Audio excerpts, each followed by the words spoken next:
Hola, ¿qué tal? Buenas noches. Aquí les voy a presentar la unidad número 2 de la calidad del agua de riego.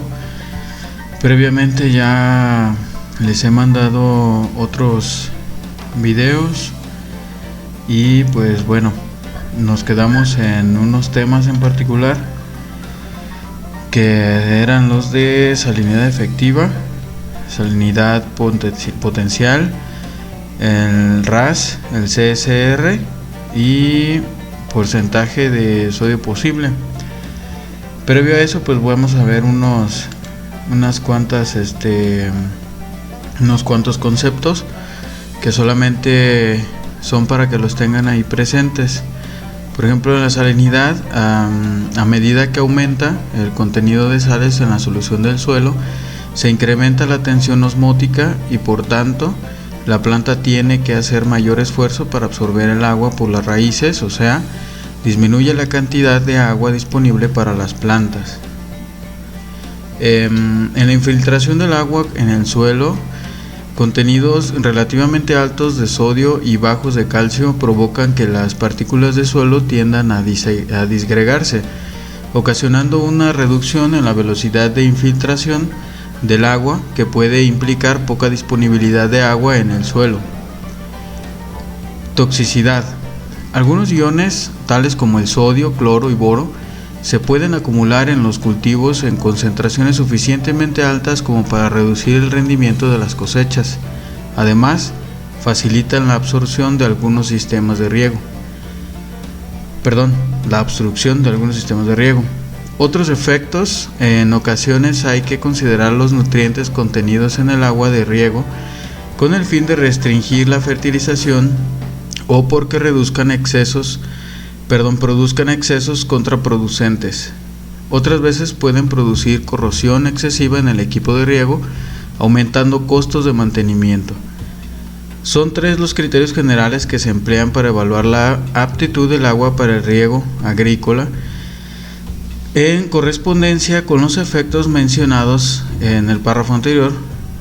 Según Medrano, en 2001, plantea que cada criterio puede ser valorado en función de diversos indicadores, como aparece a continuación: los contenidos de sales solubles totales, conductividad eléctrica, salinidad efectiva y salinidad potencial. En salinidad potencial efectiva, como en la salinidad efectiva, es una estimación del peligro que representan las sales solubles del agua de riego al pasar a formar parte del agua del suelo. Sales menos solubles que dejan de participar en la elevación de la solución del suelo.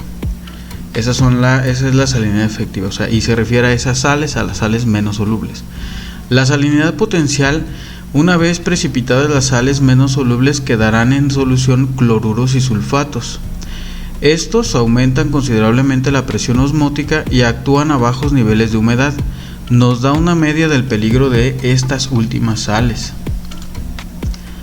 La salinidad efectiva, su símbolo sería SE, es una estimación del peligro que presentan, así como veíamos anteriormente, que presentan las sales solubles del agua de riego al pasar a formar parte de la solución del suelo, la cual considera la precipitación del carbonato de calcio y de magnesio, así como de sulfato de calcio, los cuales dejan de tener efecto en la presión osmótica de la solución del suelo. La salinidad efectiva es más intensa cuando el agua tiene un mayor contenido de carbonatos, CO3, y bicarbonatos, HCO3. La ecuación con la que vamos a poder calcularla sería esta: la sumatoria total de los cationes, que son los positivos, menos el calcio y el magnesio. Bueno, aquí sería la sumatoria, ahí sería sumando el calcio y el magnesio. Aquí podemos ver un ejemplo del lado derecho. Aquí en esta imagen que está seleccionada es un segmento de un análisis de agua de la comunidad de Charapan, de un productor que se llama Indalecio. Ahí mismo yo creo que ustedes lo van a conocer. Entonces, bueno, este es un resultado que él obtuvo. Si se fijan, es solamente una parte. Después vamos a ver todo el análisis completo. En la determinación, pues se determina calcio, magnesio, sodio y potasio, y esta es la suma de los cationes, 0.44 en miliequivalentes sobre litro. Se deben de familiarizar mucho con estos símbolos y con estas abreviaturas, porque puede ser que la encuentran como MEQ sobre litro o ME sobre litro. Las partes por millón no son exactamente iguales a los miliequivalentes, son una relación entre su peso molecular y su valencia. Así que, pues bueno, no son iguales, pero sí se pueden determinar por lo mismo. Entonces, bueno, al hacer la sumatoria de la salinidad efectiva, tenemos, por ejemplo, aquí la sumatoria de los cationes sería 0.07, aquí están mencionados en circulitos rojos y el resultado en circulito azul. 0.07 más 0.03 del magnesio y del calcio, más 0.31 del sodio, más 0.03 del potasio. Nos da un total de 0.44.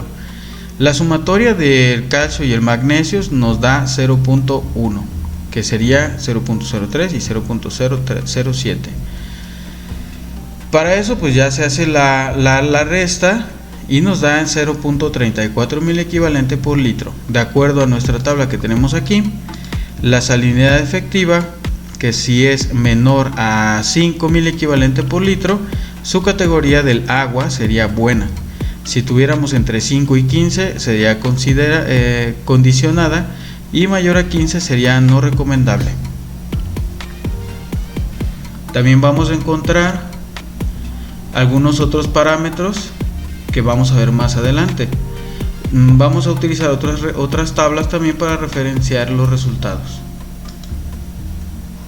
El carbonato sódico residual o CSR, cuando en el agua de riego el contenido de carbonatos y bicarbonatos es mayor que el de calcio y magnesio, existe la posibilidad de que se forme carbonato de sodio, ya que por su alta solubilidad puede permanecer en la solución del suelo aún después de que hayan precipitado el magnesio y el carbonato de calcio.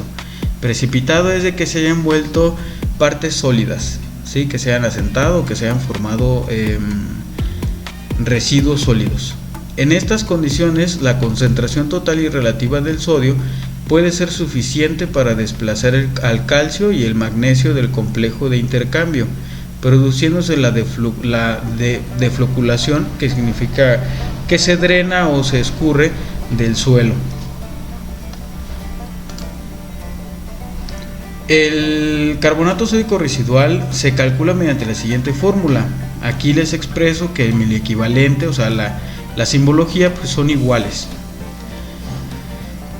Tenemos que es la suma de los carbonatos más los bicarbonatos menos la suma del calcio más el magnesio.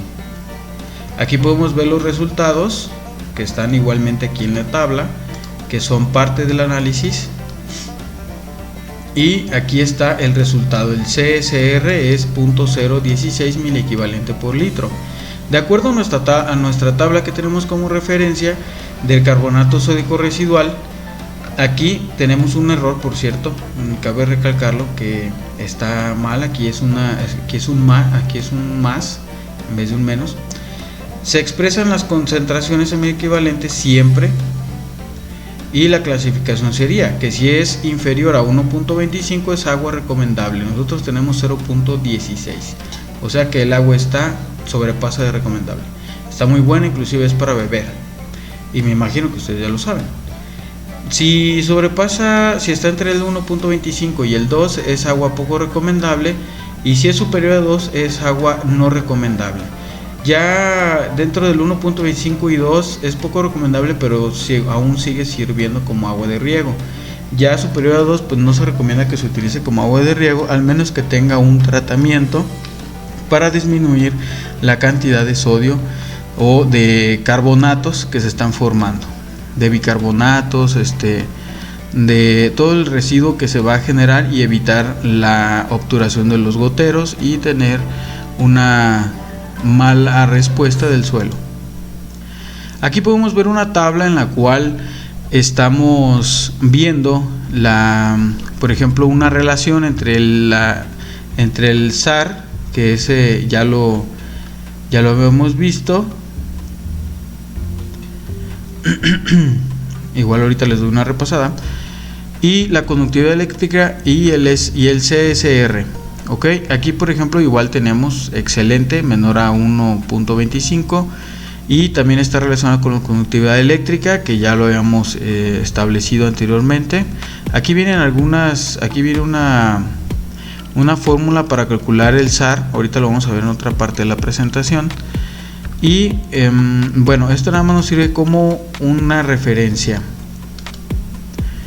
En lo que es el porcentaje de sodio posible, o PSP, es la cantidad de sodio que resultará una vez precipitado el carbonato de calcio y el carbonato de magnesio y el sulfato de calcio, los cuales al precipitarse aumentan relativamente la proporción de sodio sobre los demás cationes. Esta se calcula con la siguiente forma. Tenemos que es la división del sodio entre la salinidad, ¿sí? Que sería esta que ya la habíamos calculado aquí arriba, la salinidad efectiva, y ese es el mismo resultado que teníamos aquí. Por ejemplo, este es el 0.34, es el mismo que tenemos nosotros aquí. Ok, bueno,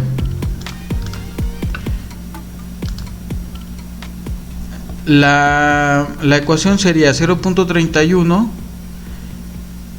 entre 0.34. El 0.31 viene del sodio, entre 0.34 por 10, por 100, como estamos sacando un porcentaje, pues hay que multiplicar por 100.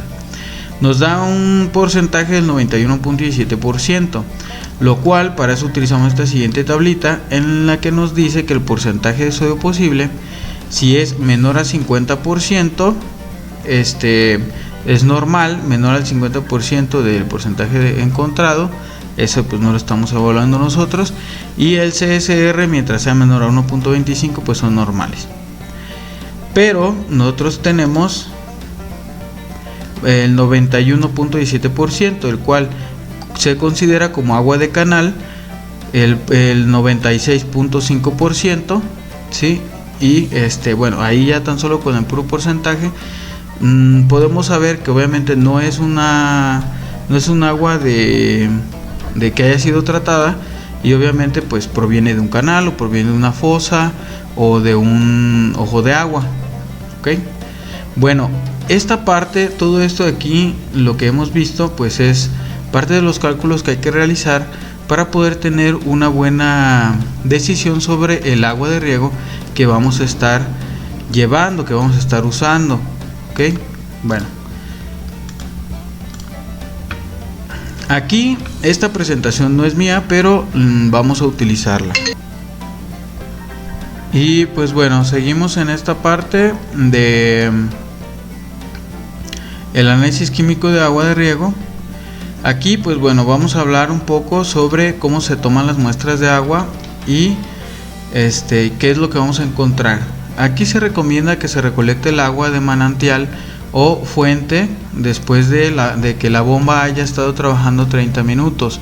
¿Para qué? Pues para, si no ha estado trabajando cierto tiempo, igualmente si es en un sistema de riego, puede quedar residuos de las aplicaciones anteriores, y pues al sacar la muestra vamos a obtener una alta cantidad de sales. Entonces por eso recomienda que esté trabajando por lo menos unos 30 minutos. La cantidad de muestra se recomienda que sea de 2 litros para poder mandarla al laboratorio y que nos dé unos buenos resultados. Se recomienda que se utilicen botellas de plástico o vidrio limpias. Estas deberán lavarse por lo menos 3 veces.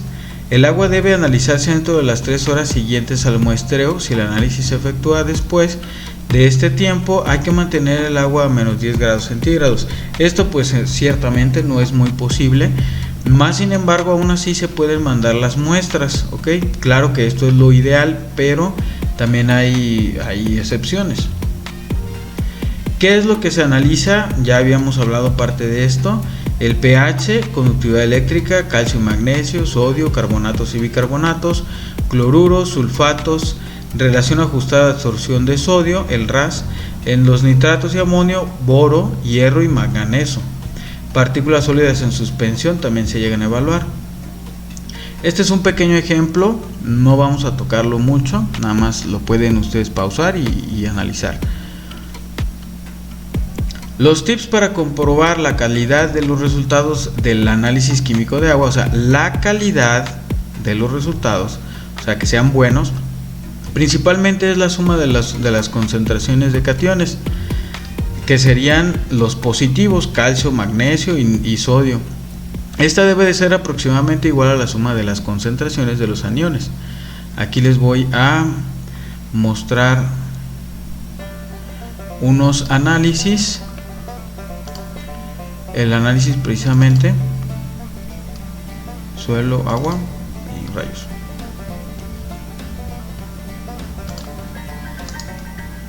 Este lo tenemos que abrir acá. Disculpen la tardanza. Bueno, listo. Aquí todo esto es el panorama del análisis de agua. En la parte superior encontramos la información general del productor o de quien la mandó realizar. Y posteriormente encontramos propiedades de el agua que se han evaluado en el análisis. Muchas de esas propiedades ya vienen evaluadas, lo mismo que nosotros ya estamos viendo, ya vienen evaluadas previamente, ¿ok? Así que, bueno, pero también importa pues mucho saber de dónde provienen esos cálculos, ¿ok? Entonces, la suma de los cationes, aquí está, suma de los cationes. Aquí es cationes, suma de los cationes, y aniones, suma de los aniones. ¿Qué es lo que nos dice? Que debe de ser, suma de las concentraciones de los aniones debe ser aproximadamente igual. Y aquí lo que nosotros tenemos es 0.44 y 0.46, aproximadamente igual. La suma de los cationes o la suma de aniones, ambos expresados en mil equivalentes, debe ser aproximadamente 10 veces la conductividad eléctrica expresada en, se los dejo de tarea, y en decisimen sobre metro. Esta ya la platicamos. Un pH de 8 o más alto se asocia generalmente con concentraciones mensurables de bicarbonatos. Aquí, por ejemplo, podemos ver un poco. La conductividad eléctrica es 0.04, ¿sí? Y nos dice que la suma de los cationes y de los aniones, ambos expresados en equivalentes, debe ser aproximadamente 10 veces la conductividad eléctrica expresada. Aquí tenemos en decisimen, y si nosotros hacemos la sumatoria, nos debe de dar que aproximadamente, o sea, 10 veces la conductividad eléctrica, ¿sí? Por ejemplo, es 10 veces la cantidad de cationes y es 10 veces la cantidad de aniones. Si nosotros multiplicamos el 0.04 por 10, nos da 0.4, obviamente, y ahí hay decimales, y eso es la aproximación que nosotros estamos viendo, ¿sabes?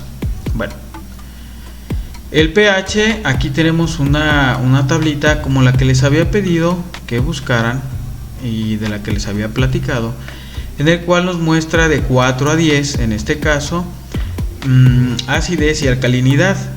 Aquí podemos ver diferentes elementos que pueden estar disponibles en este rango de 5.5 a 6.5 aproximadamente.